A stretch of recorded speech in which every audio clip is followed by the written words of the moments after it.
네, 일본 정부는 북한의 수소탄 핵실험을 예의주시하면서 국제사회와의 연대와 정보 수집에 총력을 기울이고 있습니다. 일본은 독자적인 대북 제재 방안도 검토하고 있는 것으로 전해졌습니다. 도쿄 연결합니다. 최명신 특파원. 네, 도쿄입니다.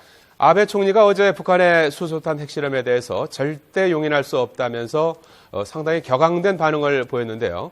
버락 오바마 미 대통령과 오늘 전화 통화를 했다고요? 네, 그렇습니다. 오늘 오전 아베 총리는 오바마 미 대통령과 북한의 수소탄 핵실험과 관련해 전화 통화를 했습니다. 양국 정상은 국제사회 긴밀히 연대해 이번 사태에 대응하기로 뜻을 모은 것으로 알려졌습니다. 어제 인공지진과 수소탄 핵실험 소식이 전해지자 일본 정부는 이례적으로 하루 두 차례나 국가안전보장회의를 여는 등 온종일 긴박하게 움직였습니다.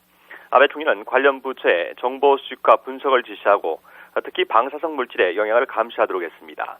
일본은 북한에서 핵실험으로 생긴 방사성 물질이 바람을 타고 동해를 건너 일본 열도에 퍼지는 것에 대한 불안감이 큽니다. 어제 자위대 항공기 석 대가 투입돼 대기 중에 방사성 물질 수집 작업을 벌였는데요. 오늘은 추가로 한 대가 더 투입됐습니다. 자, 최 특파원, 일본 언론 반응도 전해주시죠. 네, 일본 언론은 북한의 수소탄 실험을 폭거, 만행이라는 자극적인 용어를 써가며 맹비난했습니다. 그러면서 국제사회의 대북 포위망 구축과 중국의 압력 행사를 촉구했습니다. 니온 게이자이 신문은 이번 실험을 만행으로 규정하고 국제사회가 단합해 강한 압력을 넣어야 한다고 지적했습니다. 요미우리 신문은 북한의 숨통을 쥐고 있는 중국이 이번에야말로 핵포기를 위한 압력을 제대로 가해야 한다고 주문했습니다.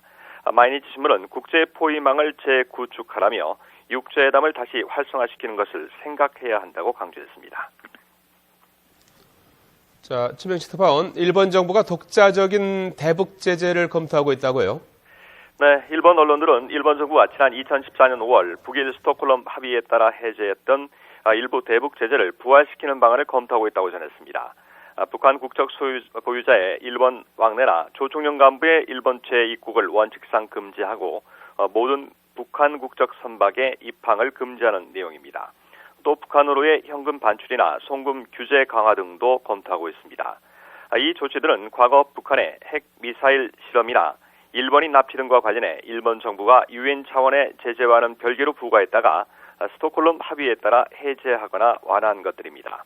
일본 언론은 다만 일본 정부가 북한과의 일본인 납치 문제 협상에 미칠 악영향을 고려해 북한과 국제사회의 동향을 지켜봐가며 결정할 것으로 전망했습니다.